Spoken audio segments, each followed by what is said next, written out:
vegna þess að það sem gerist við þessa tilfærslu að sko lán til erlendra aðila og að hluta til eignir innlendra aðila, lán til eigenda, bankana, stóru lán og félagi þeirra og svo framvegis, eru ekki færð yfir, heldur sitja eftir í gömlu bönkunum.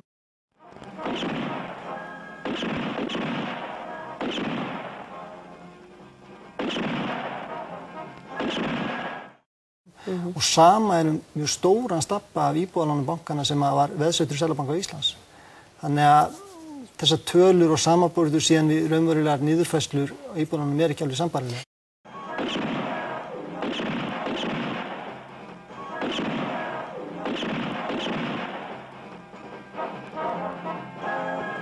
Okkur hefur þótt svona ákveðin talnamengun í gangi, það er ruglandi í umræðinni.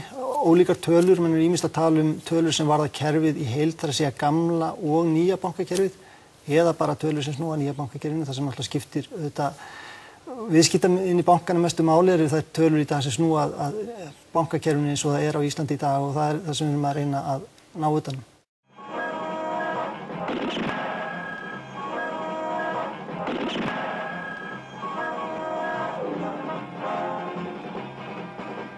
Það eru tveir bankar nú þegar búnir að tilkynna að þeir séu búnir að fullnýta það innan gæslubaða svigrúm sem þeir höfðu hvað íbúðalánum varðar og séu farin að ganga það og séu farin að borga í raun og veru með.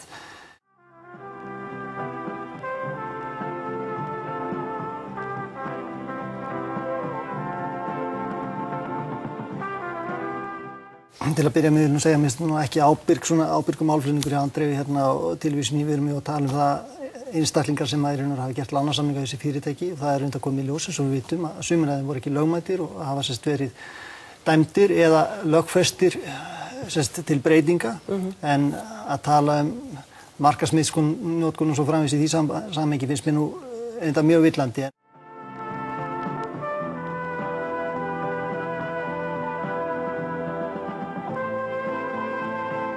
Menn eru svona að skipta á milli þess að tala tölur sem snúa gamla bankakerfinu og svo tölur sem snúa því nýja.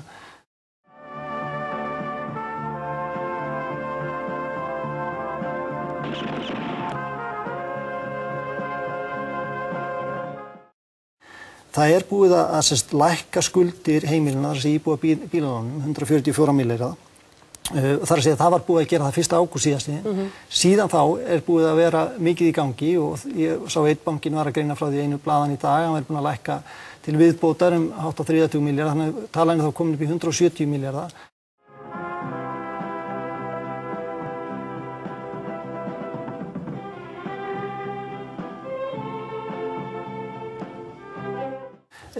Efnahags- og viðskiptaráðherra svaraði því í skriflegri fyrirspurn til Alþingis núna nýverið að svigrúm bankana vegna íbúðalána væri 90 milljarðar.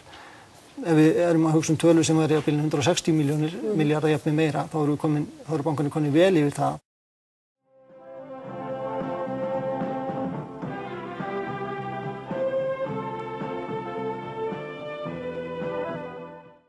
Og það er náttúrulega þessi dómar, þessi erlendu lán sem að telja mest þar.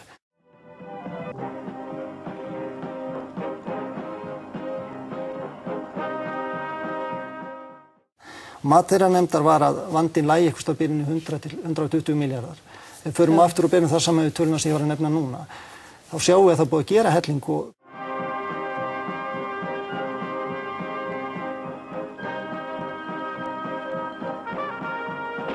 það verður að taka tillit til þess að þegar forsætisráðherra vinnur þessa vinnu og þessi nefnd og þegar þetta samkomulag í desember í fyrra er gert, þá er ekki komið lög sem að dæma síðan, ákveða með lögum Alþingi að erlend íbúðalán sem voru verulega stórar tölur væru ólögmætt og þyrfti að lækka. Þannig að það kemur í þannig að stór hluti vandans, stóra vandans, versta vandans, erfiðasta vandans.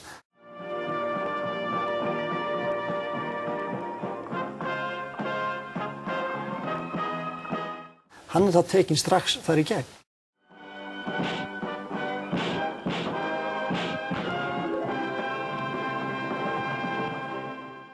En nú er verðbólga bara lögfest, fjármálafyrirtækin eru ju bara milligöngu aðilar sem að...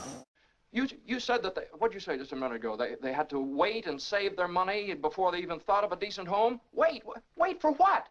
Ég meina, meðan bankan er að vinna fullu í að keyra í gegn þessu úrræði og gengur mjög vel. Until their children grow up and leave them, until they're so old and broken down that Do you know how long it takes a working man to save $5,000?